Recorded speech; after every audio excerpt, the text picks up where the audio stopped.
Okay, okay, please. Finish.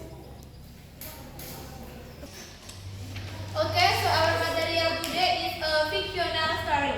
What is fictional story? I don't know. Cerita fiksi. Fiksi adalah cerita tidak nyata. Ya, benar. Jadi cerita fiksi adalah cerita yang tidak nyata, lalu imajinasi dari si pengarang tersebut. Ciri-ciri cerita fiksi yaitu bersifat khayalan, lalu memiliki tujuan untuk emosional si pembaca.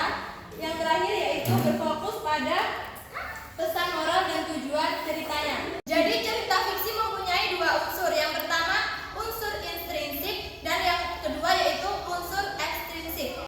Di sini Miss mempunyai contoh cerita fiksi. Jadi bisa kalian lihat-lihat.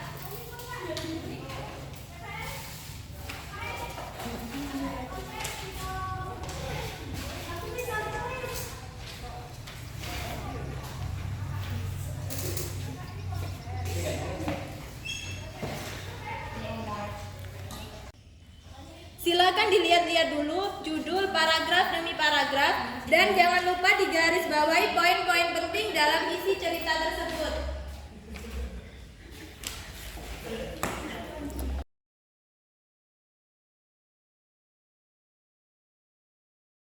Selanjutnya buatlah pertanyaan dari isi cerita tersebut. Iya. Sudah membuat pertanyaan, silakan dibaca terlebih dahulu dengan seksama dan teliti ya.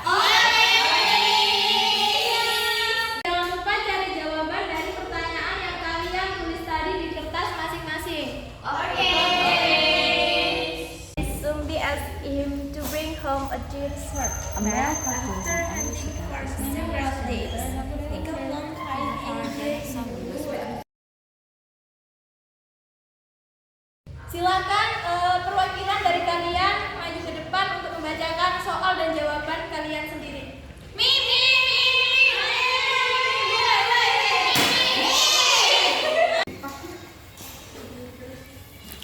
My question is, what did Daya Samsung do to the word South Korea word contraction? And my answer, before dawn, she asked the people in the village to burn the woods in the earth. And the lake made all the cooks crawl, thinking that the night would be over soon. The gunners ran fast and left South Korea before the bus was finished. South Korea realized Daya Zombie had corrected him. He got very angry and he cut the boat upside down. And gradually became a mountain in snow canals empty Tangkuban Perahu. Okay, the question number 2.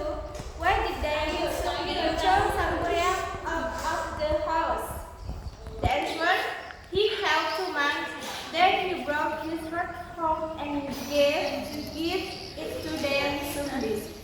Okay. My question is, what did Dayang Sumbi say when someone could have her find her alone? My answer is, can anybody help me get my tool? If you are female, I will take you as my sister. If you are a male, I will marry you. Oke.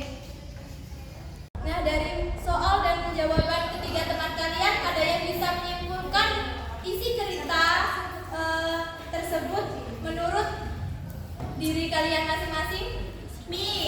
Oke, silakan maju ke depan. Jadi pada zaman dahulu hiduplah seorang gadis bernama Daya Sumbi. Dia memiliki hobi menenun. Suatu hari peralatan tenunnya itu jatuh. Jadi dia berkata, siapa yang mau membantu saya? Jika itu perempuan akan saya jadikan saudara, jika itu laki-laki akan saya jadikan suami. Lalu datanglah seorang anjing yang ternyata membantunya. Jadi dia tidak mau harus menikahi anjing tersebut menjadi suaminya. Lalu mereka punya anak laki-laki dan anak laki-laki itu suatu hari diberi tugas oleh ibunya, tolong carikan hati rusa. Tetapi karena tidak bisa menemukannya dan dia tidak ingin ibunya marah, maka ia berinisiatif untuk membunuh anjing yang bernama Tumang itu, padahal itu adalah ayahnya. Mengetahui hal itu, Daya Sumbi sangat marah besar dan mengusir Sang Kuryang. Lalu bertahun-tahun Sang Kuryang datang dan sudah menjadi laki-laki dewasa yang sangat tampan. Sedangkan Daya Sumbi masih tetap cantik karena diberi anugerah oleh dewa. Suatu hari Daya Sumbi bertemu dengan Sang Kuryang dan Sang Kuryang menyatakan bahwa dia menyukai Daya Sumbi dan ingin menikah dengan Daya Sumbi. Padahal itu